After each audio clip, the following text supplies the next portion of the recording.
Pemikiran akan bertemu dengan pemikiran gitu. Nah, otak akan bertemu dengan otak, dengkul akan bertemu dengan dengkul. Ya suatu obrolan tuh akan tercipta gitu di mana aja gitu. Mau itu di organisasi atau tidak di organisasi gitu. Betul. Selain berani itu, aku sering banget nemuin kata nekat. Kalau nggak nekat tuh nggak akan jadi. Betul. Bener nggak? Bener. Selain berani harus nekat. Maksudnya nekatnya ke hal yang baik ya, ke hal yang kita mau tuju ya. Harapan saya ke depannya memang ya seperti itu. Gitu. Jadi mau jadi filsuf atau ustadz? Ya berjalan aja ya. Dua-duanya kenapa harus Ya nggak tahu kan 10 tahun lagi saya nyalek kan nggak tahu ya.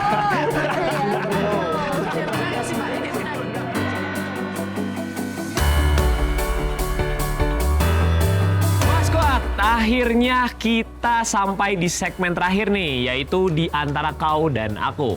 Setelah perdebatan panjang di segmen sebelumnya, kini waktunya kita duduk bareng dan melihat dari dua sisi yang berbeda. Di sini, mereka yang sempat berseberangan akan saling mencoba memahami satu sama lain.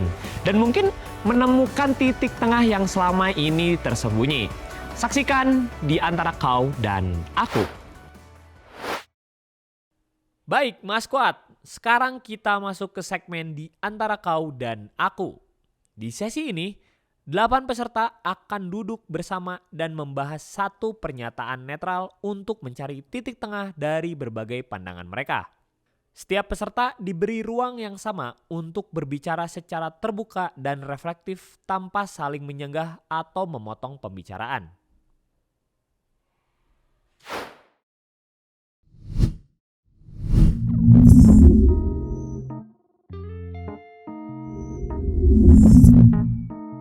Oke, kenalin saya Alif Almuzani ya, yang tadi kita udah sempat ngobrol juga gitu ya, dari FTV Universitas Pendidikan Indonesia. Sebenarnya tadi aku mau buka duluan lah ini ya. Aku minta maaf banget sebenarnya bukan yang benar-benar serius banget. Dalam hatinya juga sebenarnya saya banyak setuju juga kok sama kalian gitu ya. Saya banyak setuju, yang enggak segitunya juga lah gitu. Saya juga harus menahan diri seharusnya sih gitu. Jadi saya maaf juga gitu ya. Buat abang juga tadi. Tadi sempat kesebut ada kalimat kurang enak juga ya. Sorry abang ya. Aman dimaafin pasti. Antara aksi dan masing-masing gitu ya. Iya. Enggak sih, kalau dari aku setuju sih, soalnya ngelihat dari mahasiswa meskipun dia ikut organisasi maupun gak ikut organisasi pasti mereka memiliki dampak yang beda gitu dan memberikan dampaknya masing-masing. Misalkan kita yang organisasi bisa memberikan dampak melalui jalur bisa dibilang tuh kita memperjuangkan melalui jalur kita bareng-bareng kayak gitu. Misalkan ikut himpunan kan itu melalui advokasi dan lain sebagainya, itu kan salah satu bentuk berdampak bagi lingkungan juga. Kalau misalkan yang nggak ikut organisasi bisa juga menunjang dengan aktif di perkuliahan dengan cara ikut lomba, kemudian seminar dan lain sebagainya. Itu salah satu bukti bahwasanya mahasiswa tuh ikut organisasi maupun nggak tuh bisa berdampak. Itu menurut aku. Pada kenyataannya kita punya ruang yang sama, derajat yang sama. Meskipun kalian memiliki mungkin dampak yang berbeda gitu ya, secara program meaningfulnya berbeda-beda, tetapi kita satu kesatuan punya posisi dan juga esensi yang sama gitu. Jadi tidak ada perdebatan lagi seharusnya setelah ini, karena sebenarnya dari posisi organisasi dan dengan organisasi itu memiliki kesetaraan dan juga esensi yang sama seperti itu sih. Iya, saya juga mention kan di segmen pertama bahwa pemikiran akan bertemu dengan pemikiran gitu. Nah, otak akan bertemu dengan otak, dengkul akan bertemu dengan dengkul. Ya suatu obrolan tuh akan tercipta gitu di mana aja gitu. Mau itu di organisasi atau tidak di organisasi gitu. Betul. Selama obrolan itu sehat dan ada arahnya, ya itu buat saya masih menjadi hal yang menguntungkan untuk individu. Dan masih bisa ditoleran. Ya, kalau selama wadahnya mendukung kepada perkembangan kita sebagai individu gitu, tentunya dengan keinginan yang berbeda-beda ya. Ya menurut saya itu hal yang justru baik gitu, mendukung gitu terhadap apapun yang jadi gagasan atau keinginan gitu di bawah. Setuju. cepet. Terus kalau misalnya kita juga lihat contoh gitu ya, biasanya kalau misal ada kebijakan dari pemerintah yang melenceng atau yang tidak sesuai, kadangkala mahasiswa organisasi itu ikut sebagai penggerak gitu, yang menjadi promotor utama untuk berdemo gitu, untuk akhirnya pemerintah bisa membuat kebijakan yang lebih mendukung dan pro terhadap rakyat. Kalau untuk mahasiswa non-organisasi juga, mereka bisa ikut kontribusi dari penelitian, dan nanti juga hasil penelitian itu bisa diimplementasikan dan juga pastinya berguna juga kan untuk masyarakatnya gitu. Setuju. Ya, obrolan-obrolan sebelumnya ditujukan untuk kita sampai di sini gitu. Kalau kita nggak melalui yang tadi ya kita nggak sampai di sini, nggak sampai ngobrol kayak gini gitu. Mungkin kita nggak pernah ngobrol kan. Benar. Kalau kita awalnya nggak berseberangan juga mungkin kita nggak akan duduk di sini dan menyamakan pemikiran juga kan. Waktu sudah habis.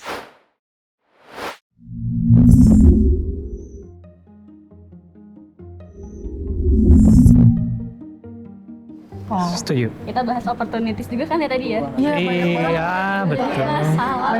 Betul. Teteh yang sebelah sana. Teteh yang sebelah sana. Silakan. Kalau misalnya opportunities kan ya emang bener banget kita nggak bisa lihat antara si anak organisasi ataupun non organisasi ya. Pada dasarnya juga anak organisasi juga bisa melewatkan opportunities dari organisasi itu sendiri kalau dianya cuma sekedar numpang nama. Kalau dalam ikut program dianya nggak ada kan, cuma ya udah dia mah nama aja, silahkan nitip nama ya aku mau masuk gitu. Tapi di lain-lain dia nggak ada kan, buat apa gitu kan, opportunitiesnya hilang. Dan sebaliknya juga kalau misalnya anak non organisasi pun, kalau dia gak ikut organisasi tapi kalau dianya bener-bener bisa dan juga ikut berkembang, memanfaatkan sebaik mungkin opportunities yang dia miliki, itu kan pasti akan dapat benefitnya ke dia gitu. Jadi ini sebenarnya opportunities itu bukan kamu anak organisasi apa bukan, tapi lebih ke bagaimana sih kamu sebagai individu itu bisa memanfaatkan opportunities itu kan ya. Gitu sih. Sepakat sih, karena percuma juga ya kalau misalnya kita ngerasa punya privilege, ngerasa punya opportunities yang banyak, tapi at the end kita ya udah gitu, cuman masuk doang, nggak masuk ya udah nggak masuk sekalian. Tapi kan tentang gimana kita juga berani take a step, small step kan still step gitu. Jadi gimana kita bermanfaat untuk keluar tuh nggak terbatas sama stigma kita organisasi atau enggak. 1% lebih baik ya. Yes. Wow.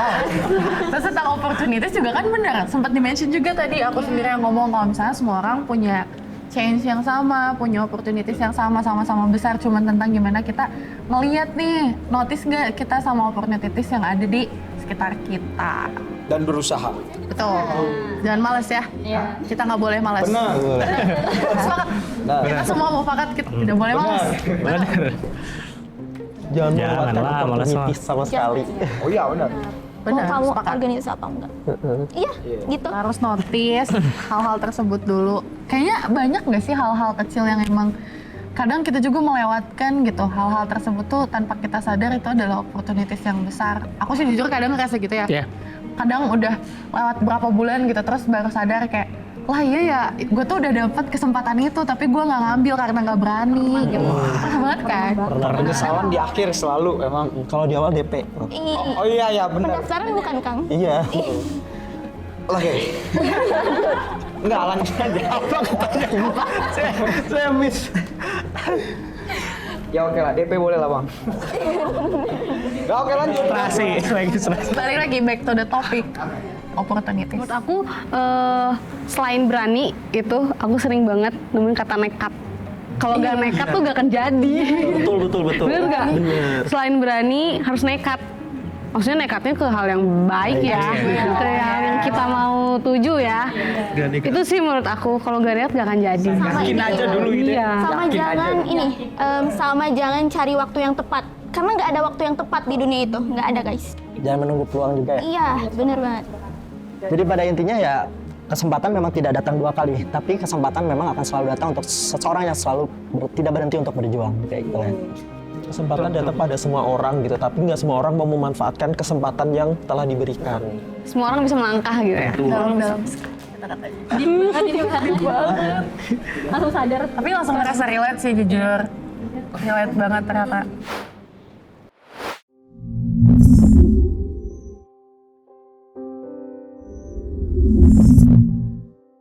Ini relate banget sama kita tadi Betul. nggak sih? Iya. Ini tadi tadi organisasi banget. dan non.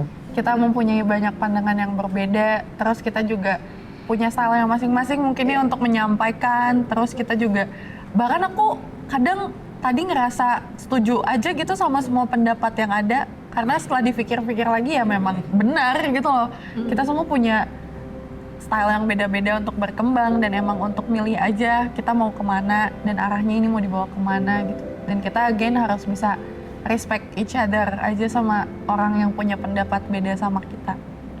Setuju sih. Ya setelah yang tadi kan juga akhirnya dapat pandangan baru gitu kan. Oh kayaknya banyak benernya juga gitu kan. Jadi memang jalannya mau beda-beda juga nggak ada masalah gitu kan. Semua orang yakin dengan jalannya masing-masing. Ya itu, yang penting tujuan kita semua sama gitu. Kita sama-sama kejar yang kita mau gitu kan. Kita berusaha buat capai semuanya gitu. Jalan kita beda nggak masalah lah gitu. Benar, Memang benar. perbedaan nggak ada masalah ya. Dan segalanya memang itu adalah bentuk kebebasan kita semua, baik mahasiswa yang non organisasi maupun organisasi. Sama kayak aku tadi banyak ngerasa setuju gitu sama akangnya gitu terkait tentang bahwa non organisasi juga ngasih critical thinking kok, bahwa organisasi ngasih pengalaman yang lebih banyak baik itu secara manajemen, lalu juga secara banyaknya peluang opportunity tadi, dan juga banyaknya pemanfaatan dalam nilai problem solving gitu. Nah, secara tidak langsung memang kebebasan itu memberikan dampak yang berbeda-beda, baik lagi ke antara organisasi dan non organisasi, mau merasa menerima atau tidak gitu. Lagi-lagi kalau misalnya kalian ya kayak aku yang anak organisasi sekarang gitu, sedalam-dalamnya aku berenang di organisasi, ujung-ujungnya ya aku juga bakal keluar, ujungnya aku juga bakal ngambil napas sekali dua kali, karena aku nggak bisa sanggup untuk berada di dalam atau berenang sedalam-dalamnya. Ngerti nggak? Akhirnya terus lah ya. betul, akhirnya aku juga harus bisa ngambil nafas sesekali. Oksigen ini adalah di luar, itu adalah teman-teman kita, keluarga kita, dan mungkin kalian juga gitu. Secara tidak langsung kalau misalnya aku merasa banyak masalah, banyak pressure-nya di organisasi, akhirnya aku mencoba untuk keluar mengambil oksigen itu, yaitu dari motivasi kalian. Bahkan kalau misalnya aku mau berenang sedalam-dalamnya lagi pun ya, that's it, itu nggak masalah banget. Bahkan kalian mau kalian keluar dari kolam itu juga nggak masalah. Artinya kalian tidak sepihak dengan organisasi, mau mencoba untuk non organisasi pun esensinya akan sama, kayak gitu kan.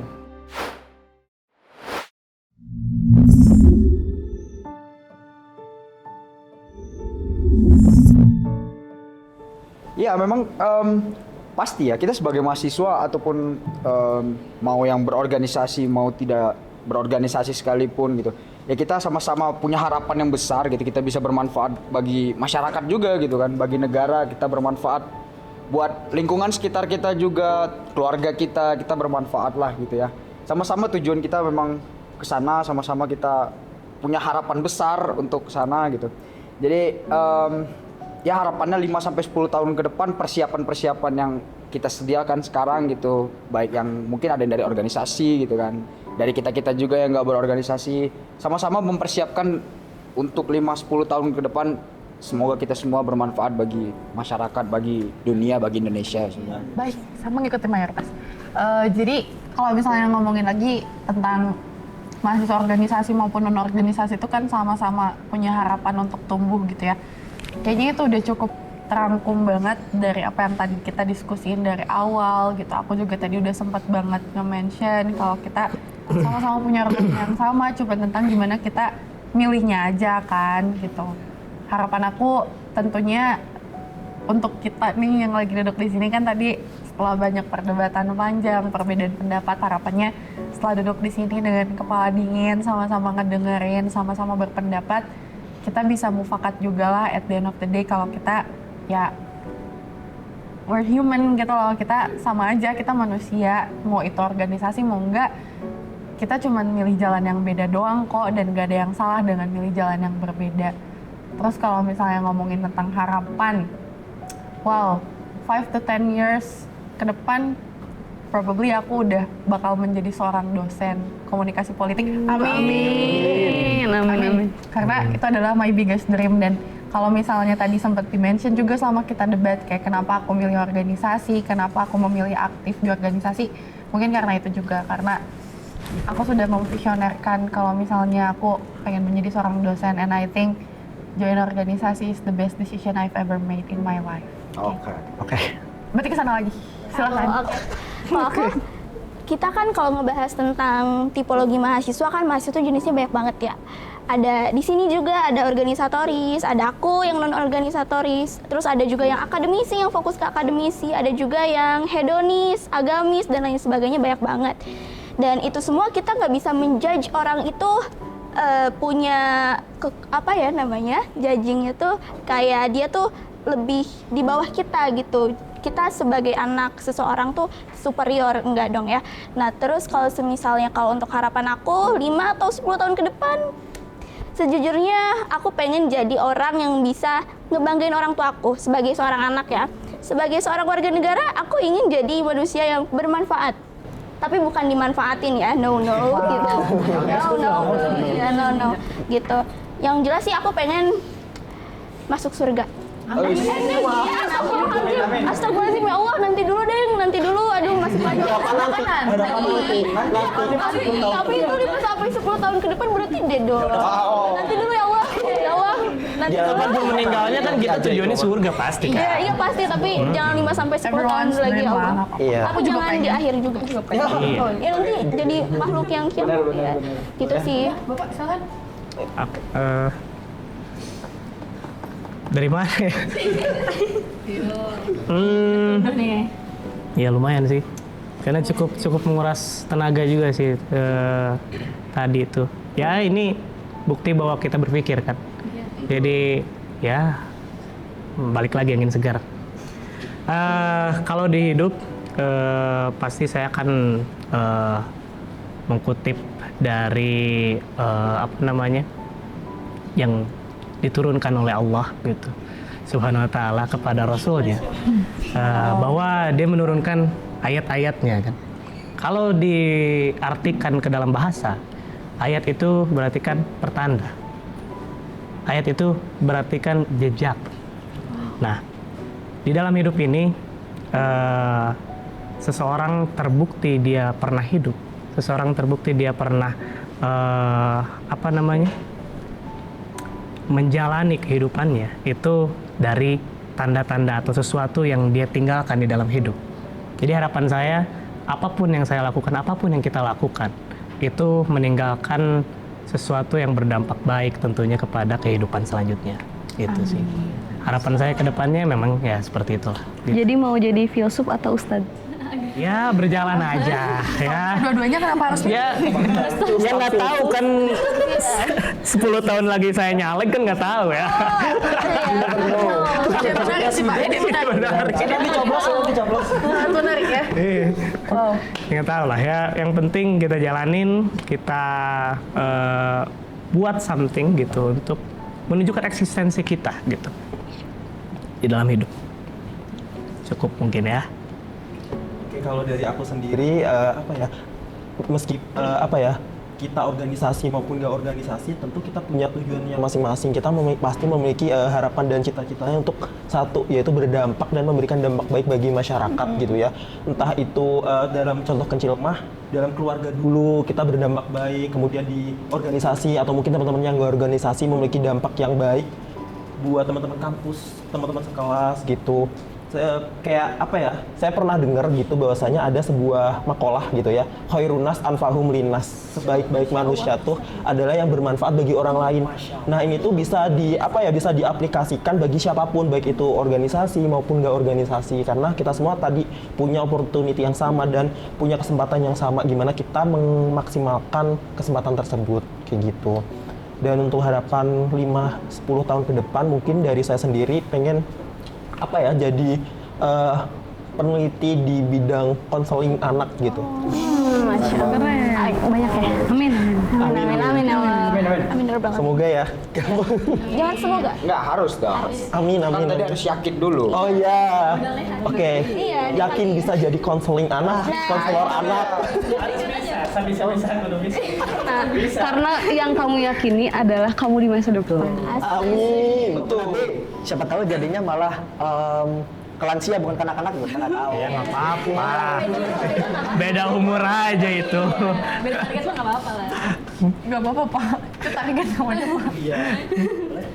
Oke, kalau dari aku seru banget ngobrolin kayak gini bareng orang-orang yang ternyata keren gitu ya, punya pemikiran yang baru juga, punya pemikiran yang luas gitu. Ada yang filosofis banget gitu, terus ada yang agamis juga gitu, dan macam-macam. Dan dari sini ternyata ya kita sebagai mahasiswa gitu ya, mungkin sekarang bukan lagi organisasi dan non-organisasi, tapi udah ke mahasiswa gitu ya, yang harusnya kita berdampak, kita turun langsung ke masyarakat, karena kan kita punya privilege yang banyak banget, kita punya privilege yang mungkin orang-orang lainnya gitu ya, persentase yang di bawah lainnya itu belum punya, belum dapat, dan kita lah yang turun lah, kita yang harus memberikan dampak. Ya salah satunya mungkin harapan aku juga adalah dibukanya ruang intelektual yang seperti ini gitu. Jadi orang-orang bisa berpendapat, kita sama-sama duduk gitu ya, kita sama-sama duduk menyatakan apa yang ada di sekitar gitu sih. Singkat aja ya, karena terjawab semua, karena emang pengen banget jadi bermanfaat dan berpengaruh di sekitar. Cuman kalau untuk 5-10 tahun ke depan, karena himpunan juga selalu mewadahi, alhamdulillahnya semoga saya menjadi seniman. Amin. Seniman, aku pengen jadi seniman, sebenarnya pengen jadi dosen, cuman ya itu berjalan aja kata Bapak. Iya. Benar, manjada wajada aja. Bisa. Kudu bisa. Itu aja sih kalau aku. Pasti bisa. Next ke Oke, Bapak. makasih teman-teman. Mungkin hari ini belum. Harusnya paling gong. Aduh, iya, makin berat deh. Ger nih. Ger nih. Apa beda ini susah nih. Gimana Pak Dok? Sebenarnya apa yang udah kalian sampaikan itu ya udah cukup banget, tapi mungkin dari aku sedikit rasa kesan aja, insightful banget untuk hari ini bisa ketemu dengan teman-teman yang berbeda pandangan dan juga memiliki sisi pandangan positifnya seperti apa, lalu juga secara negatifnya kalian sampaikan secara jelas dan masif. Itu aku sangat-sangat terbuka banget gitu. Secara kita duduk di sini sebagai mahasiswa yang kedudukannya sama-sama ingin saling memahami dan juga menghargai, aku sangat-sangat terkesan banget gitu. Mungkin untuk 5-10 tahun ke depan, ya harapan aku untuk dunia organisasi maupun dunia non-organisasi bisa saling-saling meratakan derajat. Artinya tidak ada stigma lagi, baik itu yang organisasi maupun yang non-organisasi. Karena halayaknya kita punya wadah yang berbeda-beda, tetapi dengan tujuan dan juga esensi yang sama. Seperti itu aja sih. Dan doain aja semoga untuk kedepannya setelah beres dari organisasi ataupun setelah beres kuliah aku bisa jadi dokter yang kompeten kayak gitu. Jadi jangan sampai Konsul gratis ya Pak? Konsul gratis ya Pak? boleh diskusi aja. Iya, harus ingat. Harus. Dia tadi yang Tapi guys, yang penting itu panjang umur. Iya. Panjang umur. Iya benar. Barokah ilmunya. Panjang umur itu kan bisa ya kita long lasting sampai tujuan kita tuh cita-cita. Ya bisa jadi walaupun kita sudah tiada, tapi kita bermanfaat, kita meninggalkan suatu kesan, ya kita dikenang. Panjang umur. insightful. Masuk surga. Amin. Itu tujuan kita hidup. Ya, finish. Baik, terima kasih teman-teman. Waktu kalian berdiskusi telah habis.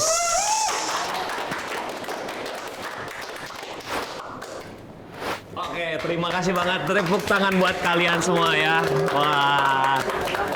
Jadi adem ya. Tutupan nih jadi nggak adem lagi. Ya, aduh. Disuruhnya gitu. Maaf ya. Oke, Mas Kot. Wah, obrolan hari ini benar-benar bikin kita mikir ya. Dari yang sibuk rapat dan ngurus acara, sampai fokus kuliah dan mengembangkan dirinya masing-masing. Semuanya punya perjuangan dan ceritanya masing-masing. Kita jadi tahu, nggak ada gaya hidup kampus yang lebih mahasiswa banget dari yang lain. Yang bikin keren itu adalah gimana kita ngejalanin dengan niat dan semangat.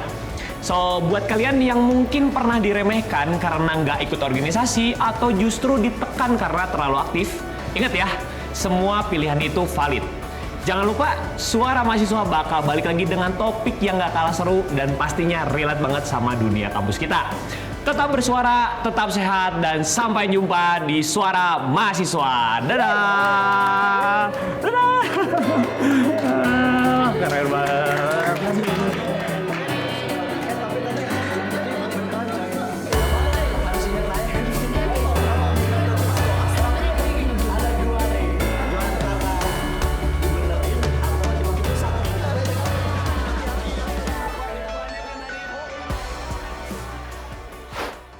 aku sih merasa perlombaan itu bukan sesuatu yang harus banget aku kejar. Yang mendapat beasiswa tuh lebih tenang kan gitu ya, karena Mereka udah ngerasa mereka aman. tuh udah dapat gitu ya, Iya, udah dapat, terjamin. sudah terjamin, Setiap udah ada bulan. donatur. Jadi perlombaan itu sebenarnya penting. Cuman kalau orientasi aku bukan buat sertifikatnya sih sebenarnya, lebih ke soft skill. Nah, bukan gitu. Gini loh.